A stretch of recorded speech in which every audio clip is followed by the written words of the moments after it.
دولت اور اس کے ذرائع کے حصول میں بے شمار لوگ مذہبی، اخلاقی و قانونی ضابطوں کو توڑ کر رشوت، بددیانتی، بے ایمانی، دھوکہ دہی، لوٹ مار، چوری، ڈاکہ زنی کا ارتکاب کرتے ہیں۔ کیونکہ معاشرتی زندگی میں مسابقت یعنی کہ کمپٹیشن بڑھتا جا رہا ہے، اس لیے ایک دوسرے کی تقلید میں دولت کے حصول کی ایک دوڑ معاشرے میں لگی ہوئی ہے، جس سے معاشرتی معمولات کا انحراف مسلسل ہو رہا ہے۔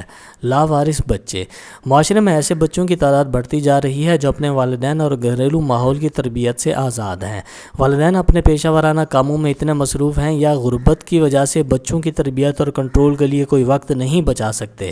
ایسے بچے مکمل یا نصف ننگے گلیوں میں پھرتے ہیں، صحت و صفائی کا کوئی معیار نہیں، خوراک و قیام کی سہولتیں وغیرہ غیر معیاری ہیں اور تربیت کے لحاظ سے کوئی پوچھنے والا نہیں۔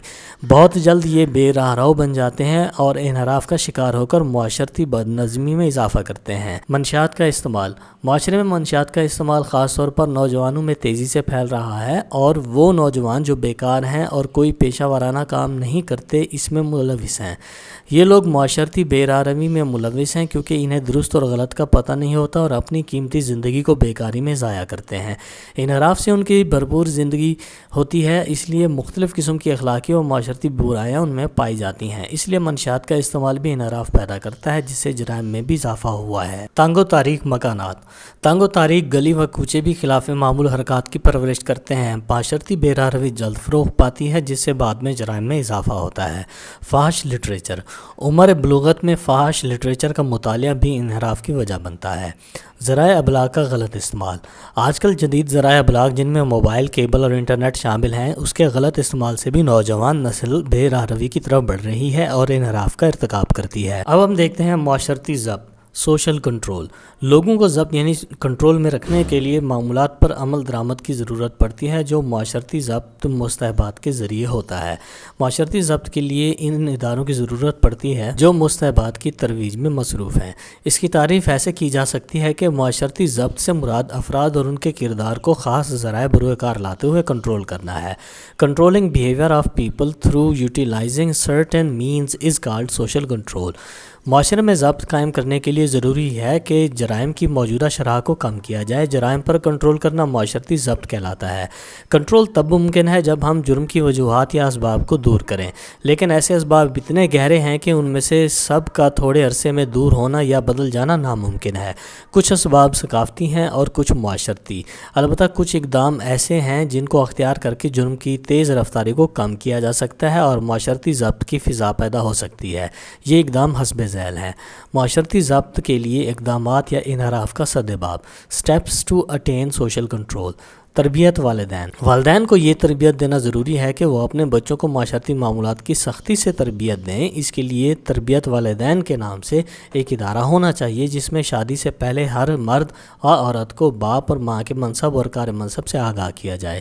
یتیم خانوں اور لاوارث بچوں کی دیکھ بھال، یتیم خانوں اور لاوارث بچوں کی دیکھ بھال کے اداروں میں اضافہ ہونا چاہیے اور جو موجود ہیں ان کے معیار کو بلند کرنا چاہیے۔ جو بچے سوتیلے والدین کی وجہ سے یا عدم تسکین حاجات کی وجہ سے گھر سے نکل جائیں، ان کو ایسے اداروں میں داخل کر کے فنی کاموں کی تربیت دی جائے۔ گمشدہ بچوں کی حفاظت، معاشرتی بہبود کے تحت گمشدہ بچوں کی حفاظت اور دیکھ بھال کے ادارے ہر بڑے شہر میں ہونے چاہیے، جن میں اغوا شدہ بچوں کی بازیابی بھی شامل ہے۔ والدین کو ایسے بچے واپس بھیجے جاتے ہیں، جیسے محکمہ سوشل ویلفیئر کا ادارہ نگہبان وغیرہ۔ بھکاری اور بیکار لوگوں کی تربیت، جو لوگ بھیک مانگنے کے عادی ہیں یا معاشرے میں بیکار پھرتے ہیں، ان کے لیے ایسے ادارے کھولنے چاہیے جہاں ان کو دریاں بننا، کرسیاں بنانا، میزیں بنانا، چارپائیاں بنانا، باندھ بٹنا اور لوہے کے فنی کام سکھانے چاہیے۔ ان کو دارالمساکین کہا جاتا ہے۔ اب حال ہی میں ایک ادارہ تحفظ و بہبود اطفال یعنی کہ child protection and welfare bureau کے نام سے بنا ہے، جس کا کام پیشہ ور بھکاری بچوں کی درستگی اور بحالی ہے۔ کھلے مکانات، آئندہ شہری آباد کاری میں کھلے مکانات اور کھلی گلیوں کے اصول نافذ کرنے چاہیے تاکہ عوام کو اچھی سہولتوں کے ساتھ ساتھ تفریح کے مواقع میسر ہوں اور وہ انحراف جیسی صورت صورتحال سے دور رہیں۔ رفتار پر کنٹرول اور تربیت۔ تمام مشینی گاڑیوں کی رفتار پر ضبط ہونا چاہیے اور تمام بھاری و تیز رفتار گاڑیوں کے ڈرائیوروں کو ان معاشرتی معاملات کی تربیت دی جائے جو ٹریفک میں استعمال ہوتے ہیں، اور معاشرتی زندگی کے وہ معاملات سکھائے جائیں جن کا تعلق سڑک کے قریب کی آبادیوں اور دکانوں سے ہے۔ خواندگی کے مراکز۔ جگہ جگہ معاشرے میں خواندگی کے مراکز قائم کرنے چاہیے جن کے ذریعے ناخواندگی دور ہو سکتی ہے، تاکہ لوگوں میں معاشرتی معاملات کی اہمیت اور قانون کا ڈر پیدا ہو۔ تعلیم کا معیار بلند کیا جائے۔ جگہ جگہ تعلیمی ادارے کھولے جائیں جن سے دیہی و بلدیاتی ہر علاقے میں تعلیم کا معیار بڑھ جائے گا۔ اس سے خانگی فسادات کم ہونے کا امکان ہے اور واقعہ کے انجام کو جاننے کی صلاحیت لوگوں میں پیدا ہو جائے گی۔ اصلاح اسیران۔